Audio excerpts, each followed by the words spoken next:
Thank you. I'm thrilled to be here tonight with all of you, and I appreciate you coming out this evening. Now it's my turn to do all the things that you didn't come here for, which is, first of all, I'm going to be talking a little bit about all sorts of different ways to explore the island and get out on the landscape and learn more. And it's based on a new free mobile app that we launched last year, which is called What Happened Here, an Island History Adventure.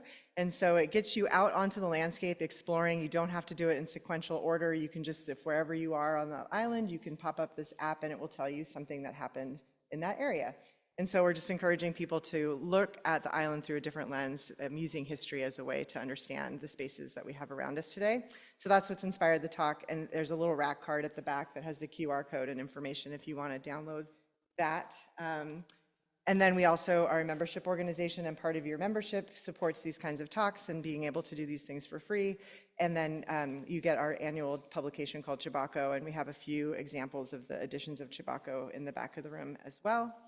And all of our resources are free. So everything we do, all of our public programs, access to collections, everything except Chibako, are free and open to the public. We have a robust program schedule, again, also in the back. We really focus on being available in every town on the island, and so wherever you live, you should be able to find something taking place around you. Okay, so with that out of the way, I'm going to talk a little bit about the island's history and maybe some things that you didn't know tonight. And so, as you probably do know, each town on the island has its own historical society or its library that cares for and manages the history of its town. But MDI is 108 square miles, and our towns overlap in interesting ways. And so while each community is unique, we're still really interconnected. And MDI Historical Society is the only organization devoted to connecting those different stories from our communities to share a more complete picture of island history. And this island has an incredibly rich and diverse history. So rather than exploring one topic tonight together, I decided that I would base my talk on this mobile app and take us out onto the island in all sorts of different places.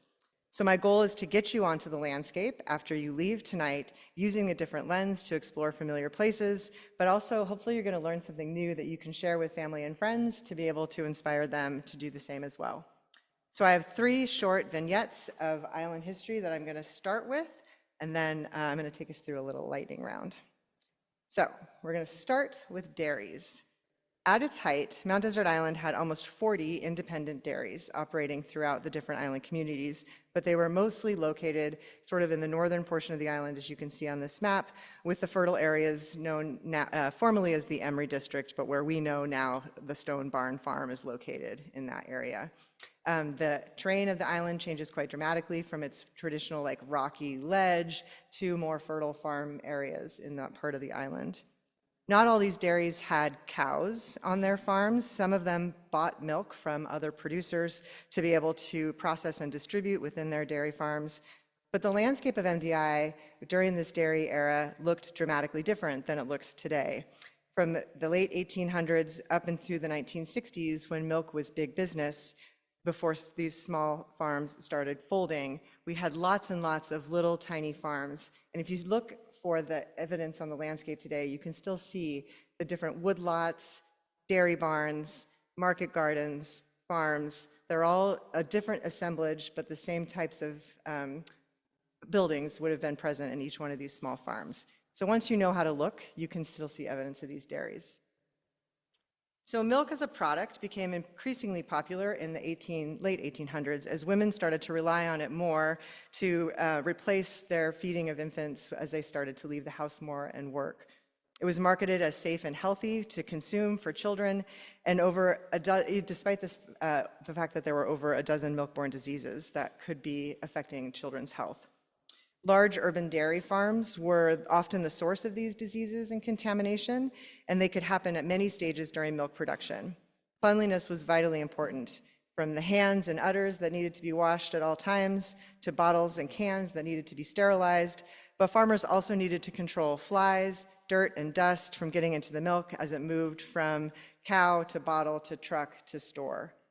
So at the same time that milk is becoming a primary product in most people's households, MDI was becoming a popular summer resort and a destination for summer residents in addition to more short-term people coming. Bar Harbor was the primary resort, obviously, on MDI, as we know, and the number of summer people who were staying in hotels was increasing rapidly. So locals started opening and expanding hotels and opportunities for people to stay, but they didn't always create the infrastructure that was needed to keep up with the waste and the water demands from this increased population. Sounds familiar today. So outbreaks were of particular concern during this window of time, and especially typhoid, influenza, and other respiratory diseases were common in resort communities, and an outbreak could make or break a resort, not just for one season, but permanently. So towns could get really bad reputations if they didn't act fast to prevent the spread of diseases or isolate diseases when they occurred. So there's this really fascinating study as I was doing this research from the Boston Medical and Surgical Journal from the fall of 1873 that focused on this forensic study of a typhoid outbreak that took place in Bar Harbor. And Dr. Morton was the chief medical examiner who created the illustration that you see on the screen. That was part of his report. And this outbreak grew quickly, and it was part of eventually 13 people ended up contracting typhoid as a result of this outbreak, several of whom died. Dr. Morton noted that Bar Harbor grew from, quote, no more than half a dozen houses to a dozen hotels and summer houses that could accommodate between 2,000 and 3,000 people. We have in this instance repeated at Bar Harbor an experience common to many growing villages where sanitary precautions have failed to keep pace with increased population. Dr. Morton claimed that the local owners and townspeople had, quote, limited means and contracted ideas that have precluded the requirements of a civilized township than those primary ones of food and shelter.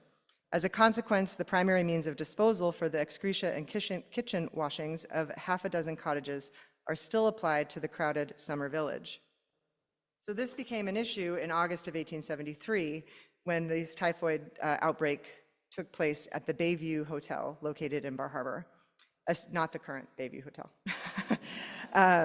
A cesspool was located on the seaside of the hotel, and a drain pipe connected the cesspool to the kitchen, which is the illustration here. So as those ocean breezes came in the afternoon, it blew across the stagnant water of the cesspool and up the drain pipe and into the rooms surrounding the kitchen on the bottom and this corner of the hotel. And it wafted into open windows, and it spread the disease in a matter of days. Simultaneously, while this was taking place, there were also outbreaks of scarlet fever at the nearby Roddick House and Atlantic Hotel. It was a matter of 2 weeks that summer visitors packed up and left, and Bar Harbor's season ended prematurely. So to save their hotels and the community, residents quickly banded together to form the Bar Harbor Water Company. And only 65 days after breaking ground, new pipes carried clean water to Eden from Eagle Lake for the 1874 season. Local hoteliers further mobilized and expanded their establishments in the 1870s to the 1890s, inspiring thousands of people to return to the summer resort each year. So increasing crowds meant increasing food supplies were necessary, both from local farmers but also to be shipped in. But milk, as an important supplement to the diet, had to be sourced locally. We didn't have the refrigeration shipping technology to be able to bring it in outside of local sources. So combating the risk of disease was one of the main purposes of the formation of village improvement societies or village improvement associations. And they began to form on each island town starting in the late 1880s, 1890s. And they were comprised primarily of summer residents and influential locals, and the VIAs met to plan and invest in their communities, so including like recreation, beautification, but they also had sanitary committees. And in each of those sanitary committees, they had a milk committee as a subcommittee of the sanitary committee. So the purpose of these committees was to build awareness about the importance of cleanliness and to educate farmers about the ways to improve sanitation on their farms. And Bar Harbor, all these were voluntary until 1906. Bar Harbor was the first to actually hire and pay for a milk inspector. And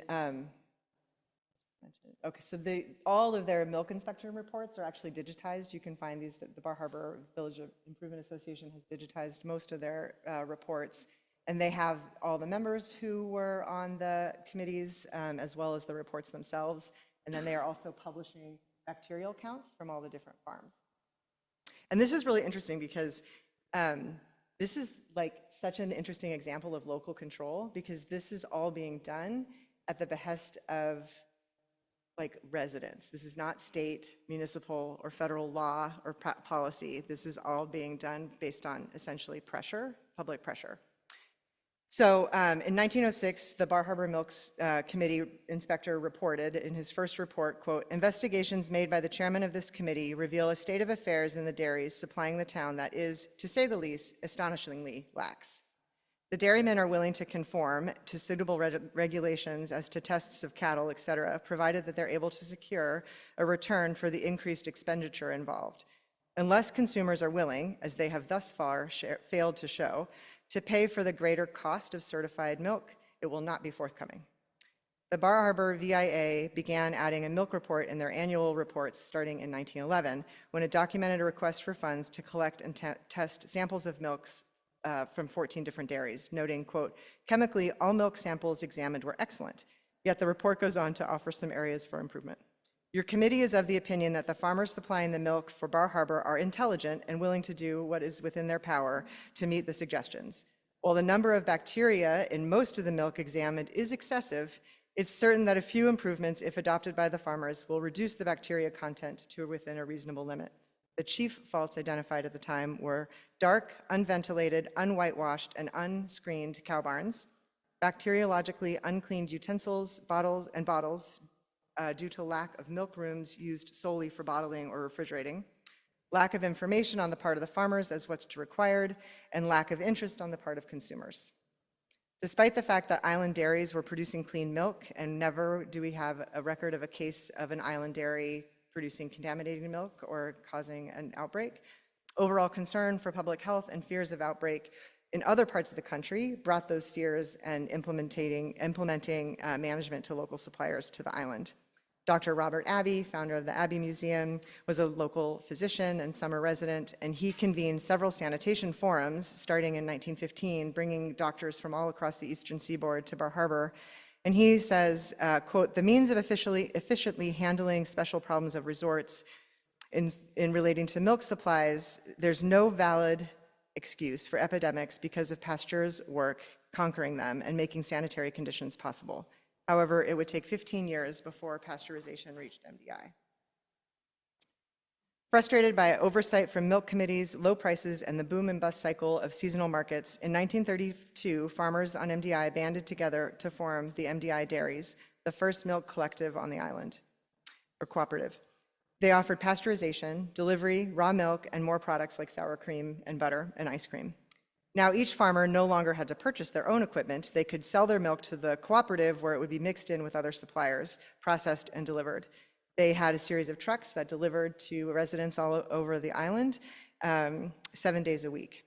Given the continued demand for raw milk in Seal Harbor specifically, the cooperative offered that as well. And for MDI dairies, this, for a while, was a viable solution to the boom and bust cycle and challenges that seasonality was creating for the dairies. And they were prevalent in that area of Eden and Mount Desert through the 1950s. But by the late 1970s, the day of the small dairy was coming to an end, due in large part to large chain grocery stores, which were purchasing large quantities of milk and selling it at a low price. And so local small dairies could not keep up with that level of demand and also of the low prices.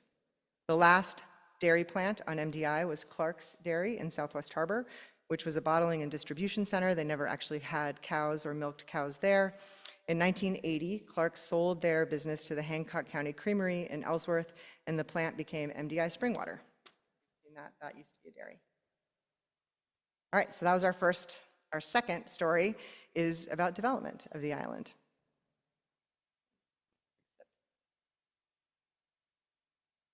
So colonization of the island by year-round European settlers started in Soamesville in the mid-1700s, and not long after, land on the island was starting to be allotted for development, and plans were designed for communities that were marketed to potential settlers to come up and be able to settle land on the island. Governor Bernard was granted a large tract of land on the western half of MDI in 1762 in lieu of cash payments for services that he rendered to the Massachusetts Bay Colony. He came to NDI with a group of surveyors to lay a baseline for a town in Southwest Harbor. So this is what his town was going to look like. You can picture Southwest Harbor, the head of the harbor now. There's a large field and you look out literally right down the harbor. This goes to either side of it. Harbor's here and this will go up the hill. There, this is his map. So his plan, this is for 100 family lots. And they had roads, a meeting house, a church, a school, and common community grounds. He determined that all the lots would face the bay and that each settler would receive 5 acres in town and then 15 acres outside of town to be able to have livestock, in addition to 5 acres of salt meadows. However, at the time, MDI was still within the province of Nova Scotia, and years of legal battle over territory between Nova Scotia, Britain, and Massachusetts prevented people from buying into this settlement that he had planned. And by 1767, political unrest in Boston and a lingering disagreement between Bernard and the Massachusetts Bay Assembly lost Bernard title to these lands. So no settlers ever came and settled into Bernard's dream, and you can go to Southwest Harbor and see it's not there.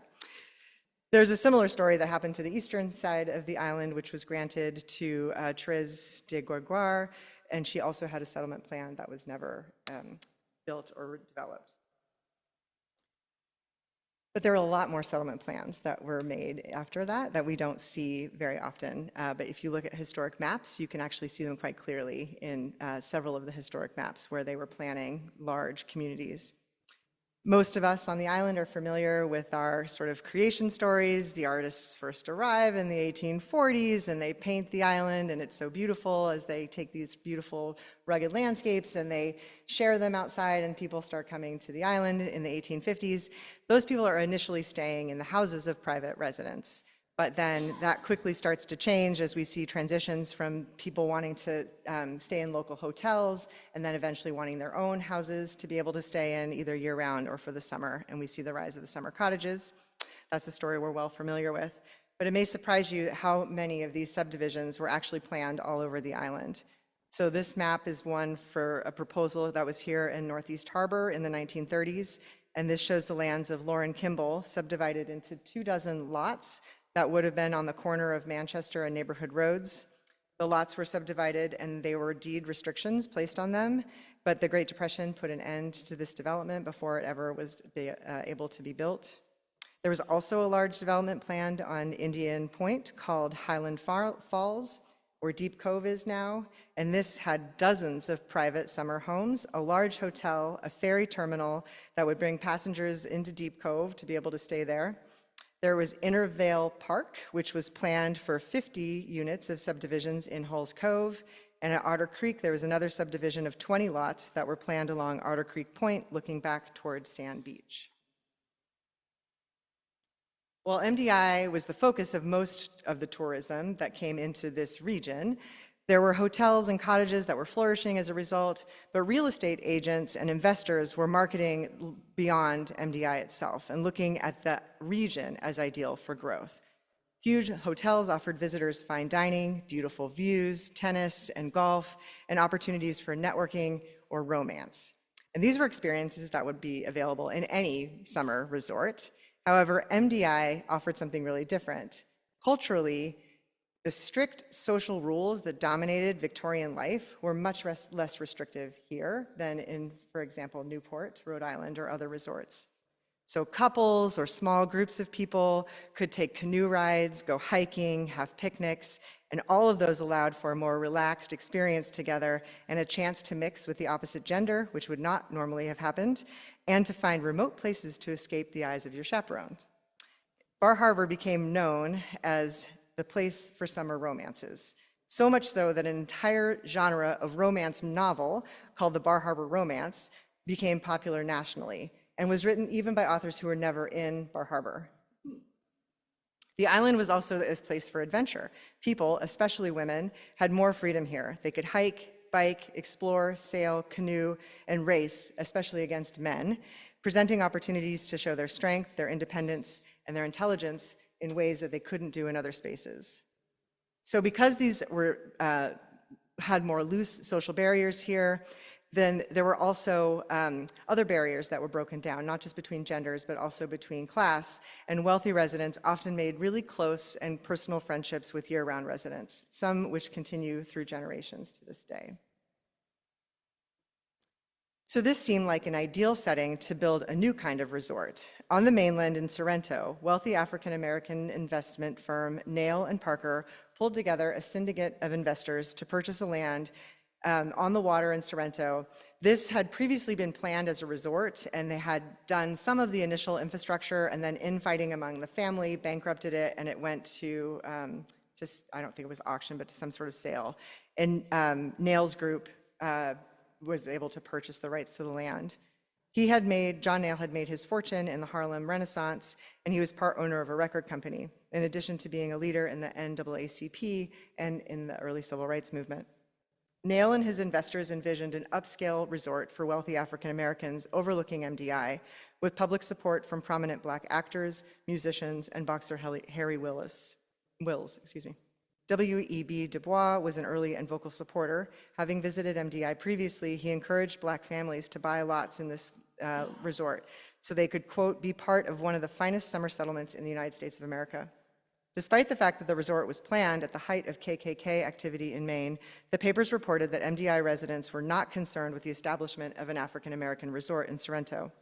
However, Maine was not hospitable to African Americans at this time, where they faced discriminatory lending conditions, covenants limiting land ownership to white residents only, and many Maine towns were known as sundown towns, where Black people had to leave town by sundown or face violent consequences, or at least be denied basic amenities like food and shelter. Sorrento was too far from Boston or the Massachusetts border to drive up in one day in a car for the 1920s.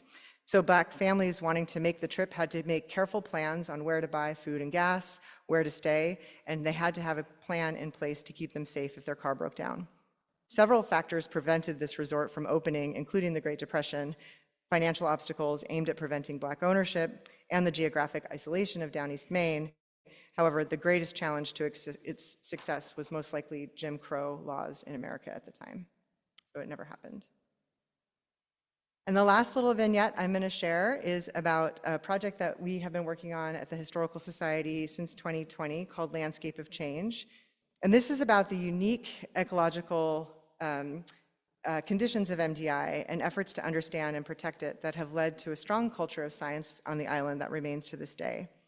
So I love this fact, it's so surprising to me. I'm from California, but MDI has the same number of climate gradients on our 108 square miles as the entire state of California, which is fascinating. So it makes it this ideal microcosm for study because you can get between these really extreme environments in a very short amount of time, and it makes it really easy to observe and to study change over time. So our story starts with the Champlain Society, that group of students from Harvard that many of you are probably familiar with. Founded by Charles and Sam Eliot, the first group came here in 1880 and camped on a small field at Westcott Cove, which that field is actually still open. It looks to the west across the Sound at Flying Mountain. So if you are driving along Sargent towards Manchester, there's a little opening there, and that's where they camped. In 1882, they moved their camp to Northeast Harbor on the fields below where the Astaku is now. And they spent a decade documenting MDI's climate and ecology, recording everything in daily logbooks, which are in the collection of the MDI Historical Society, and they're also digitized. One of their members wrote the first catalog of island plants. Their weather records have contributed to our state's understanding of climate, and their observations of birds and pollinators are guiding scientists as a benchmark upon which to measure changes in population dynamics today. As members of the Champlain Society explored MDI, they became increasingly alarmed at the extensive logging that was taking place here. The invention of the portable sawmill in the early 1880s allowed for timber to be cut in more locations than ever before, and by 1890, most of MDI was clear-cut. Charles Eliot and Edward Rand wrote in the logbooks every day that something should be done to preserve what little forest was left at the time, and to purchase logged land at a low price and restore it for the benefit of people and nature. The idea was lost as the students graduated and they moved on to different careers in their lives.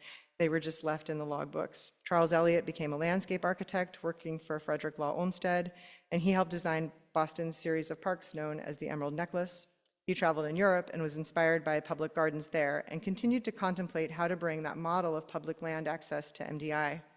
Suddenly, he died at the age of 37, and his father, Charles W. Eliot, was going through his son's papers and found these musings that his son was continuing to think about and that the students had written in the 1880s. And he approached George B. Dorr about how to make his son's dream a reality. And that, of course, as we say, is history. But is it? Because today, the MDI Historical Society is leading a collaboration of an effort to use these historical records, like the logbooks, to help scientists, teachers, and the public measure the scope, scale, and speed of climate change on MDI. This collaborative effort has won national leadership awards and has been featured as a model in books, blog posts, and conference sessions. Since we launched the project, over 15 organizational partners have taken part in research, communication, community involvement, and planning, from our lead partners at the Skutik Institute and Gulf of Maine Research Institute to artists like Jennifer Steen-Boer, Maine Coast Heritage Trust, MDI Biological Laboratory, all MDI schools, sustainability committees from each town, and more. Landscape of Change is an ongoing project that engages our community in measuring and understanding how climate change is impacting MDI, because change is happening faster here than it is anywhere else in the state. So if you think of that climate gradation example that I gave earlier, because we're so small and because those gradients are so precise, change is happening faster and it can be measured more accurately than it can in other spaces in the state.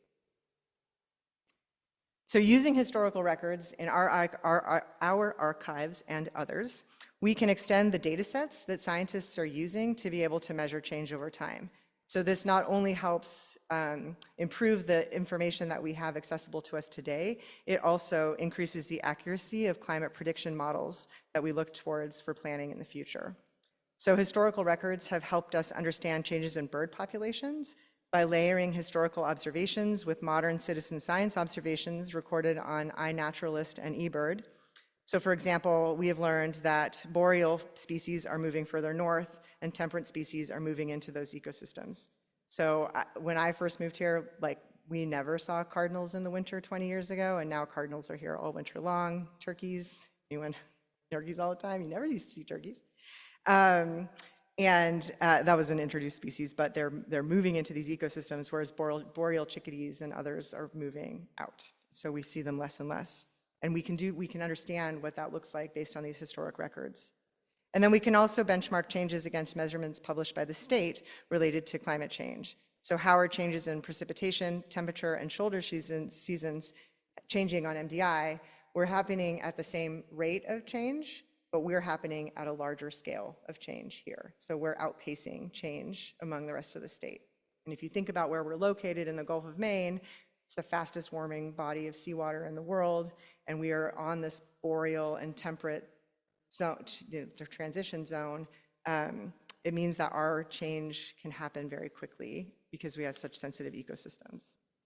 So I am not a climate scientist, I am a historian, and so I'm trained in interpretation and museum work. And so bringing the skills of interpretation that the museum staff have, artists like Jennifer Steen-Boer, and other education partners, we can take the complicated science of climate change and really start to make it accessible to wider audiences and facilitate conversations about change, risk, opportunities, and resiliency.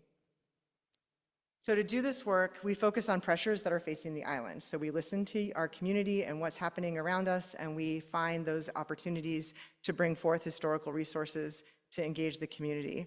And so we focus this collaborative efforts. They're constantly shifting every year. We try to change our focus. But for the past 2 years, we focused on sea level rise, for anyone who was here in the winter of '24, for obvious reasons. And so we've been looking through the archives at historic records for past storm tides and regular, just tide records, but also extreme tides and other weather event tides. And then we map those observations against measurements taken today. And so we have this interactive map. You can actually participate in this. If you have a place that you love along the water and you take consistent photos, you can download them to this anecdata map. You can let me know, I can give you the link. And then this is a constantly live updating map. So we're layering historic photos and historic measurements with observations taken today. And students at the high school have actually been helping build this map with Gulf of Maine Research Institute and SCUDIC and our partnership. And so what's really great is we're able to test what the predictions are against what we see on the ground. So Gulf of Maine Research Institute predicts sea level rise initially in a bathtub model, which of course the underwater topography is not a bathtub. And so what they say we'll see flooding, increased flooding, predictively needs to be ground tested and observed during actual flooding events.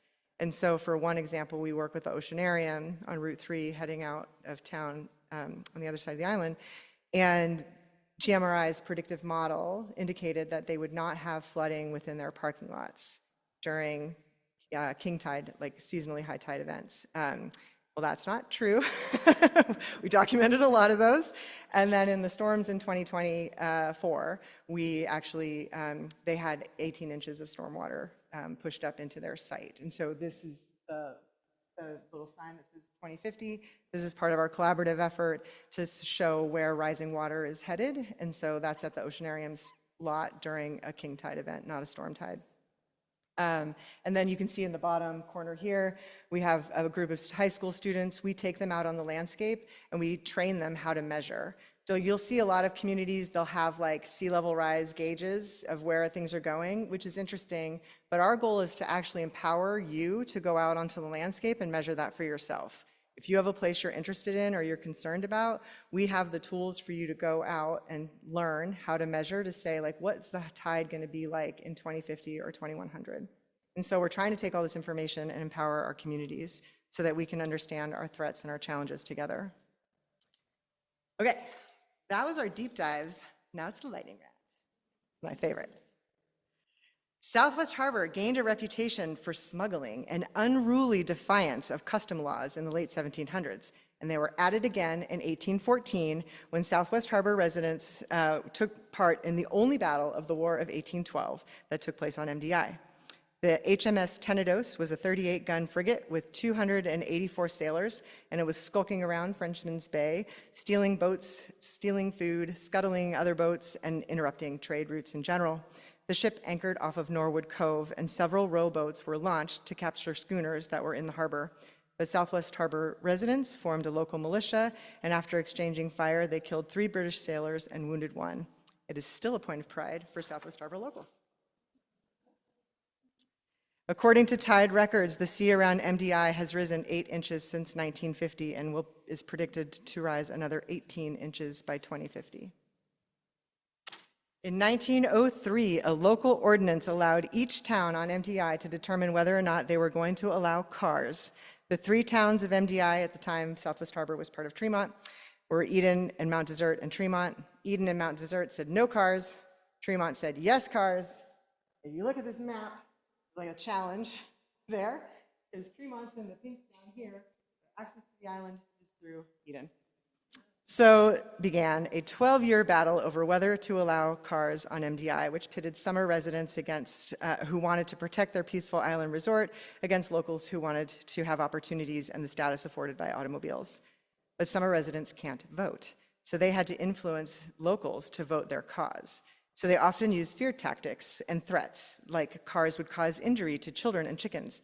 Chickens are in every single thing they talk about cars. Like, they're like more sacred than children. We have this great postcard that this postcard here, Toot and Be Darned, was a national postcard all over the country, but someone has mounted it to this little board and sent it to different residents saying this is an object lesson for automobile enthusiasts on Mount Desert Island. This is bad enough, but what would happen if the team were going in the other direction? Also, you'd have increased taxes.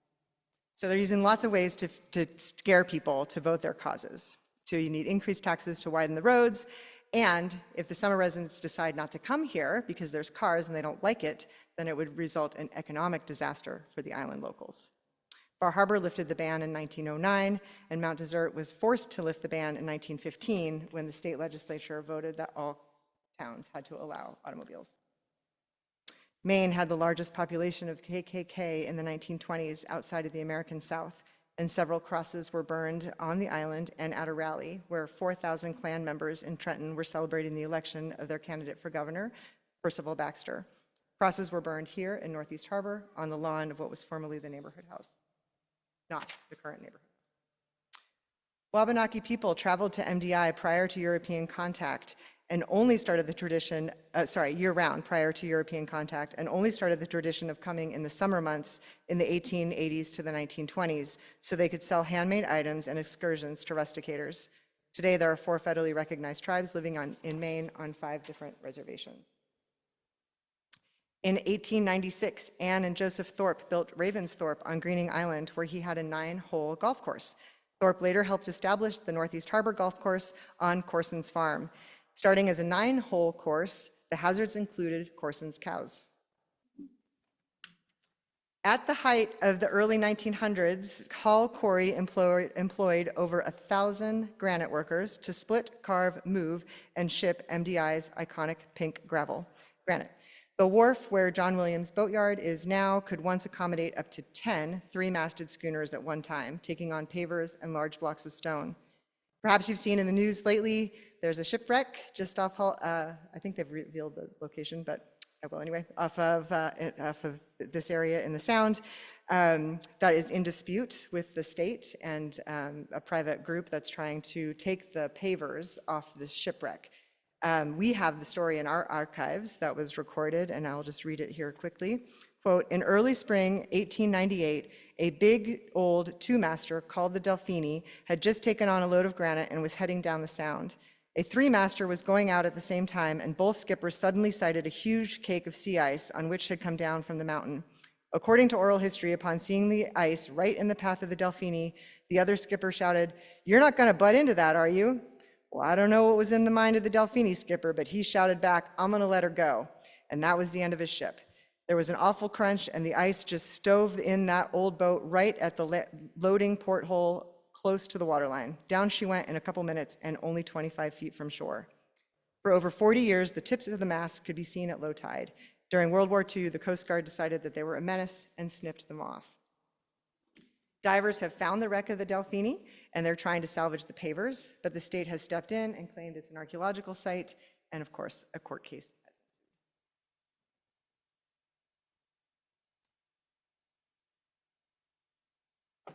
Over a century ago, George Dorr donated land to establish both the MDI Biological Laboratory and Jackson Laboratories on MDI with the express goal of connecting scientists with the patrons who would support their work. Before becoming editor of the Bar Harbor Times in the 1960s, LaRue Spiker was accused of being a communist and tried and convicted for treason during the McCarthy era. One of the top 10 weirdest weather events in US history happened in Bar Harbor in 1853, known as the Purple Fire Snowstorm.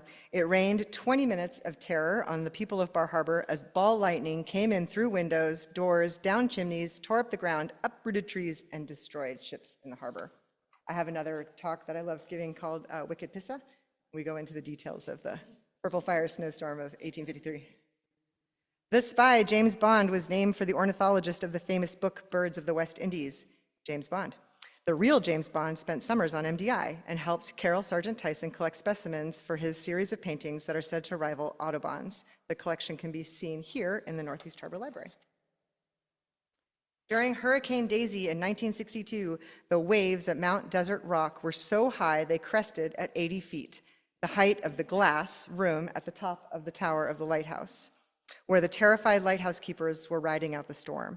Wave crashed over the entire island, which raises 25 feet above the shore, and the tower is 70 feet above that. Built of large blocks of Maine granite, they were stuck in the tower for 3 days after the storm. And finally, because we're all probably ready for some food, I'm going to end on a few quick food facts. Julia Child had 13 ways to cook lobster in her Art of French Cooking. The only way she never cooked it was in a microwave. Oysters were commonly enjoyed by the ancestors of modern-day Wabanaki over 9,000 years ago, but as Frenchman Bay got deeper and colder, oysters could no longer live here. As the Gulf of Maine is warming, this is part of the reason that we have mussels disappearing, but oyster spawns from local aquafarms are establishing wild populations in the warming shores around the island. And finally, despite common belief that prisoners and indentured servants were limited to eating lobster only twice a week, any more would be considered cruel and unusual punishment. According to Yale professor and food historian Paul Friedman, there is no record of this being true. Happy to take any questions or comments.